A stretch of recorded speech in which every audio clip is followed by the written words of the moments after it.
sebagai negara yang memilih sistem presidensil dalam praktek tumbuh dalam balutan model kepartaian majemuk atau multi-party system, tetap harus diperhitungkan potensi jumlah pasangan calon presiden dan wakil presiden sama dengan jumlah partai politik peserta pemilu.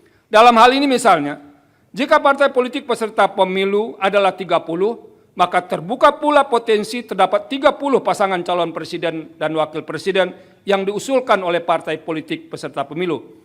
Sekalipun dalam putusan aku, Mahkamah telah menegaskan dalam pertimbangan hukum di atas bahwa pengusulan pasangan calon presiden dan wakil presiden merupakan hak konstitusional semua partai politik yang telah dinyatakan sebagai peserta pemilu pada periode yang bersangkutan atau saat penyelenggaraan pemilu berlangsung. Dalam revisi Undang-Undang 7 2017,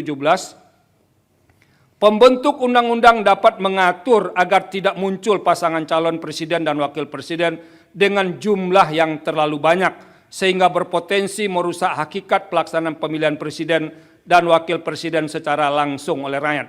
Sekalipun secara konstitusional terdapat ketentuan pasal 6 ayat 4 Undang-Undang Dasar RI 1945 yang pada pokoknya telah mengantisipasi kemungkinan terjadinya pemilu presiden dan wakil presiden putaran kedua, jumlah pasangan calon presiden dan wakil presiden yang terlalu banyak belum menjamin berdampak positif bagi perkembangan dan keberlangsungan proses dan praktek demokrasi presidensial Indonesia.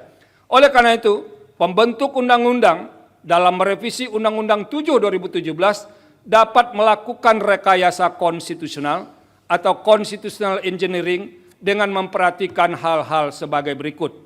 1. Semua partai politik peserta pemilu berhak mengusulkan pasangan calon presiden dan wakil presiden. 2. Pengusulan pasangan calon presiden dan wakil presiden oleh partai politik atau gabungan partai politik peserta pemilu tidak didasarkan pada persentase jumlah kursi di DPR atau perolehan suara sah secara nasional. 3. Dalam mengusulkan pasangan calon presiden dan wakil presiden, partai politik peserta pemilu dapat bergabung sepanjang gabungan partai politik peserta pemilu tersebut tidak menyebabkan dominasi partai politik atau gabungan partai politik sehingga menyebabkan terbatasnya pasangan calon presiden dan wakil presiden